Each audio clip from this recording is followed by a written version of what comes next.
خدا شاہد ہے وہ بازار لگتا ہے مدینے میں، واہ سبحان اللہ جو سبحان دنیا اللہ میں نہیں ملتا وہ ملتا ہے مدینے میں۔ سبحان اللہ سبحان اللہ، کیا خوب ہے، واہ۔ گرامی القدر سامعین محترم، آج کا یہ عظیم الشان کامیاب جلسہ جس کو محترم محتشم شیخ نور عالم صاحب نے سجایا ہے، اور اس جلسے کو سجانے کا مقصد، اس محفل کو سجانے کا مقصد، ان علماء کو بلانے کا مقصد صرف ایک ہے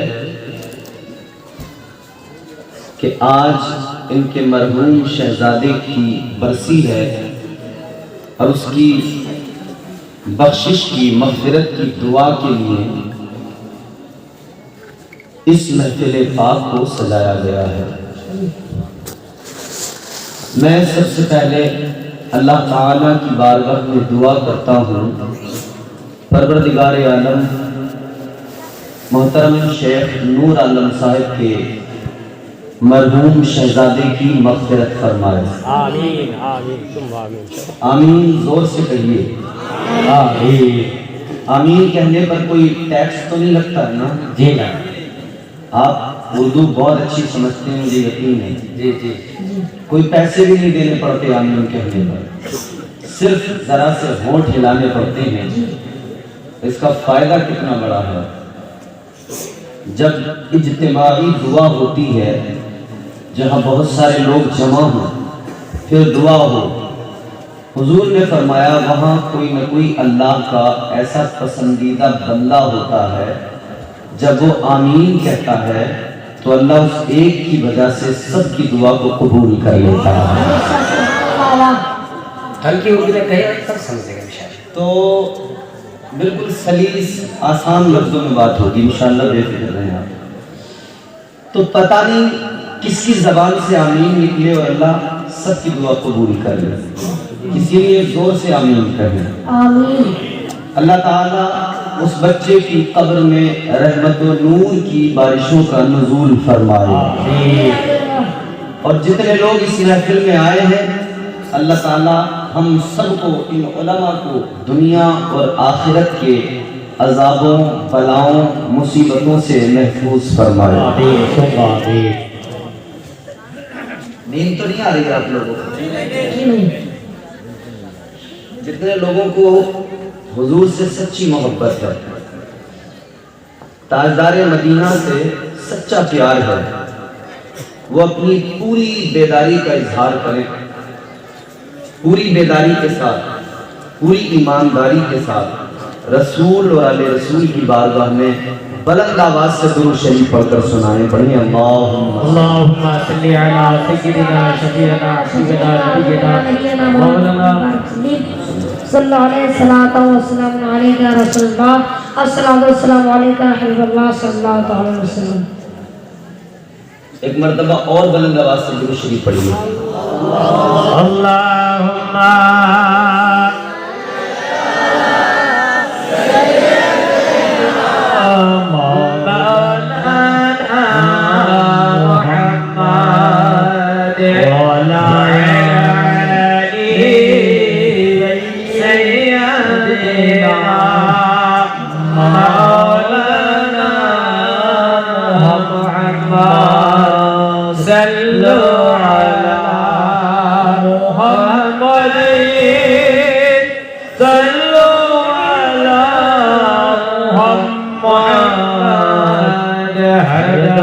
جوان سے نکالو پاک نبی محمد،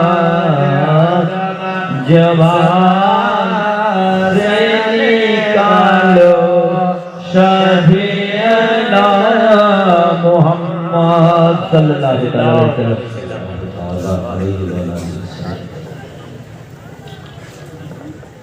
عزیزان گرامی القدر، تمام علماء، حفاظ و قراء، طلباء ممبر پاک پر جلوہ فروز ہیں۔ میں نام نہیں جانتا سب کے تو تعارف تو نہیں کرا سکتا، لیکن جو ذرہ جس جگہ ہے وہی آفتاب ہے، سب لائق تعظیم و تکریم ہے۔ مجھ سے پہلے آپ نے بیان بھی سماعت کیے اور نعت و منقبت بھی سماعت کی۔ میں آپ کو کوئی لچھے دار تقریر نہیں سناؤں گا، میں آپ کو ہنسانے نہیں آیا، میں آپ کو فن خطابت کے جلوے دکھانے نہیں آیا، میں آپ کو درد دل سنانے آیا ہوں۔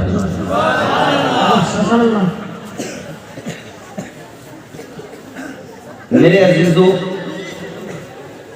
دنیا بھر میں جہاں بھی سنی مسلمان رہتے ہیں، پوری دنیا کے اندر ان تمام سنی مسلمانوں کا یہی طریقہ ہے کہ جب ہمارے گھروں میں کوئی خوشی کا موقع آتا ہے تب بھی ہم اللہ اور اس کے رسول کا ذکر کرتے ہیں، اور جب کوئی غم کا موقع آتا ہے تب بھی ہم اللہ اور اس کے رسول کا ذکر کرتے ہیں۔ محترم نور عالم بھائی نے یہ محفل سجائی اس لیے کہ بیٹا رخصت ہوا ہے، اور یقین کریں اس باپ کے کلیجے سے پوچھیں، اس باپ کے دل کی حالت کو جانیں، اس ماں کا کلیجہ پھٹ جاتا ہے جس کا نور نظر اس کے موجود رہتے دنیا سے رخصت ہو جاتا ہے۔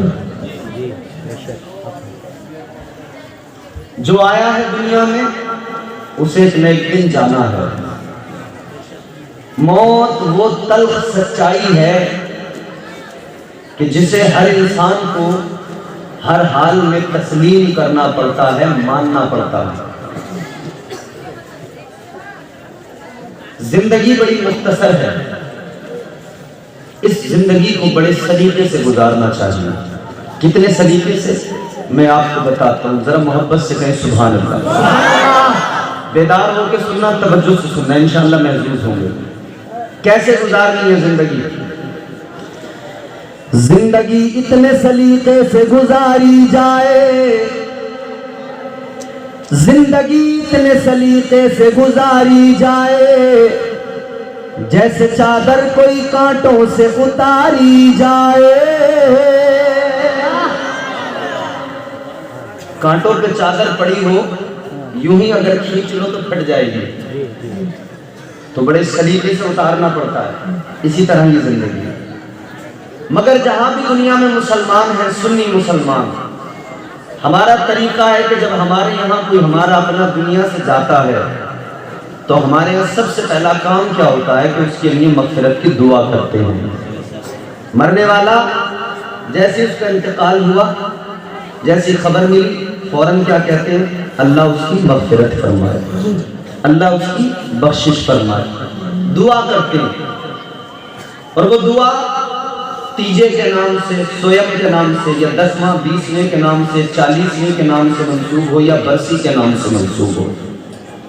بعض لوگ تنقید کرتے ہیں کہ ایصال ثواب مت کرو، دعا مت کرو، مگر دعا کی اہمیت میں آپ کو بتاؤں گا، اور میں اپنی بات نہیں بتاتا، میری بات ہو مت مانو، یہ علماء ہیں ان کی بات ہو مت مانو، مگر میں بات آپ کو بتانے لگا ہوں مدینے کے تاجدار کی، سبحان اللہ، نبیوں کے سردار کی بات بتاؤں گا انشاءاللہ، پھر کوئی شک کی گنجائش نہیں رہے گی۔ تاجدار مدینہ والی کونین صلی اللہ تعالی علیہ وسلم نے ارشاد فرمایا، میرے مصطفیٰ کریم نے فرمایا، جب تمہارا کوئی اپنا دنیا سے رخصت ہوتا ہے، جب کوئی مسلمان دنیا کو خیر آباد کہہ کے جاتا ہے، دنیا کو چھوڑ کے جاتا ہے، جب اس کا انتقال ہوتا ہے، میرے مصطفیٰ نے فرمایا ادھر اس کا دم نکلتا ہے، جسم سے روح نکلتی ہے، جب تم اس کے جنازے کو تیار کرتے ہو، غسل دے دیتے ہو، جنازہ تیار کر دیتے ہو، پھر اس کو کاندھوں پہ اٹھا کر لے کے جاتے ہو، نماز جنازہ پڑھتے ہو، پھر قبرستان میں لے کر جاتے ہو، میرے مصطفیٰ کریم نے فرمایا جب تم اس کو قبر میں دفن کر دیا کرتے ہو، قبر میں ڈال دیا کرتے ہو، اوپر سے مٹی ڈال دیتے ہو، تاجدار مدینہ نے فرمایا جب تم اسے قبر میں دفنا دیتے ہو، مصطفیٰ کی حدیث سنو، حضور نے کیا فرمایا؟ میرے آقا فرماتے مل میت فی القبر الا کالغریق المتغوط ينتظر دعوة تلحقه من اب او اخ او ام او صدیق او کما قال۔ مدینے والے مصطفیٰ نے فرمایا، اللہ کے محبوب نے فرمایا، جب تم اپنے عزیز کو قبر میں دفن کر دیا کرتے ہو، جب تم اسے مٹی کے نیچے دبا دیا کرتے ہو، تم قبر میں دفنا کر واپس آتے ہو، اس مرنے والے کی کیفیت کیسی ہوتی ہے، اس مرنے والے کی حالت کیسی ہوتی ہے؟ اللہ کے پیارے پیغمبر فرماتے ہیں اس کی حالت ایسی ہوتی ہے جیسے کوئی انسان پانی میں ڈوبتا ہو، جیسے کوئی دریا میں ڈوب رہا ہو۔ وہ دریا میں ڈوبنے والا، وہ پانی میں ڈوبنے والا، وہ جب غرق ہوتا ہے دریا میں ڈوبتا ہے، وہ لوگوں کو مدد کے لیے پکارتا ہے، وہ کہتا ہے لوگوں میں دریا میں ڈوب رہا ہوں، آؤ آؤ کوئی آ کر مجھے بچاؤ۔ جس طرح وہ مدد کے لیے لوگوں کو پکارتا ہے، میرے آقا نے فرمایا جسے تم نے قبر میں دفن کیا ہے وہ بھی قبر کے اندر دیکھتا ہے میرا باپ بھی مجھے چھوڑ کے جا رہا ہے، میرے بھائی بھی مجھے چھوڑ کے جا رہے ہیں، رشتہ دار بھی مجھے چھوڑ کے جا رہے ہیں، سارے میرے اپنے مجھے قبر میں دفنا کے جا رہے ہیں۔ وہ بھی جانے والوں کو دیکھتا ہے، آواز لگا کے کہتا ہے او جانے والوں مجھے قبر میں اکیلا چھوڑ کے نہ جاؤ۔ وہ قبر کے اندر سے آواز لگاتا ہے او جانے والوں مجھے قبر میں اکیلا چھوڑ کے نہ جاؤ، یہاں اکیلا مجھے قبر میں دبا کے نہ جاؤ، آؤ ذرا کوئی میری مدد کو آؤ، آؤ میرے ساتھ کوئی قبر میں بھی آ جاؤ، یہ اندھیری قبر ہے، اندھیری کوٹری ہے۔ میرے آقا نے فرمایا ینتظر دعوتن، مصطفیٰ جان رحمت نے فرمایا وہ قبر کے اندر انتظار کیا کرتا ہے۔ نعرہ تکبیر، نعرہ رسالت، علماء اہل سنت، علماء اہل سنت، مسلک اعلی حضرات، نعرہ تکبیر، نعرہ رسالت۔ واہ سبحان اللہ سبحان اللہ، بہت اچھے، واہ۔ سمجھ میں آ رہی ہے آپ کو میری بات؟ مرنے والا قبر میں انتظار کرتا ہے، کیا کرتا ہے؟ انتظار، زور سے بولیں، انتظار۔ برگے ہی نا پہ لکھتا ہوں میں درد دل کی بات، شاید کہ رفتہ رفتہ لگے دل ربا کے ہاتھ، انداز بیاں گرچہ بہت شوق نہیں ہے، شاید کہ تیرے دل میں اتر جائے میری بات۔ سبحان اللہ سبحان اللہ۔ میرے آقا نے فرمایا وہ قبر کے اندر انتظار کیا کرتا ہے، تو صحابہ نے عرض کیا یا رسول اللہ کس چیز کا انتظار کرتا ہے؟ قبر میں انتظار کرتا ہے تو کس چیز کا انتظار کرتا ہے؟ جو دنیا میں اس نے دولت چھوڑی ہے کیا اس کا انتظار کرتا ہے؟ جو اس نے دنیا میں مال چھوڑ دیا کیا اس کا انتظار کرتا ہے؟ جو دنیا میں پراپرٹی چھوڑی ہے کیا اس کا انتظار کرتا ہے؟ میرے آقا نے فرمایا نہ وہ مال کا انتظار کرتا ہے نہ دولت کا انتظار کرتا ہے۔ یا رسول اللہ کس چیز کا انتظار کرتا ہے؟ میرے آقا نے ایک جملے میں بات کو ختم کر دیا، میرے مصطفیٰ نے فرمایا وہ مال و دولت کا انتظار نہیں کرتا، وہ خزانے کا انتظار نہیں کرتا، میرے آقا نے فرمایا وہ تمہاری دعاؤں کا انتظار کرتا ہے۔ سبحان اللہ سبحان اللہ، بہت اچھی، واہ سبحان اللہ، حق ہے، واہ سبحان اللہ۔ اس چیز کا تمہاری دعاؤں کا۔ ادھر ایک پارٹی کہتی ہے مرنے والا مر گیا، قصہ ختم ہو گیا، دعا مت کرو، مگر تاجدار مدینہ نے فرمایا ینتظر دعوتن، آقا نے فرمایا وہ قبر میں دعاؤں کا انتظار کرتا ہے، قبر میں دعاؤں کا انتظار کرتا ہے۔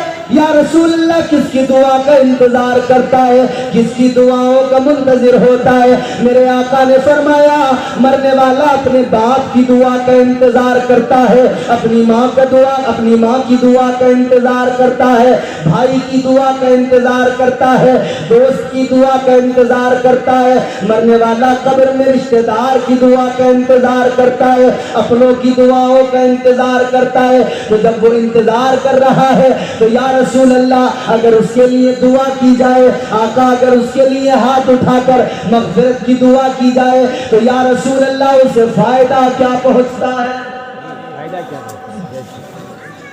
بھئی دعا کریں تو فائدہ تو پہنچنا چاہیے نا. پہلی بات تو یہ یاد رکھیں, مرنے والا بھی مومن ہو اور دعا کرنے والا بھی مومن ہو.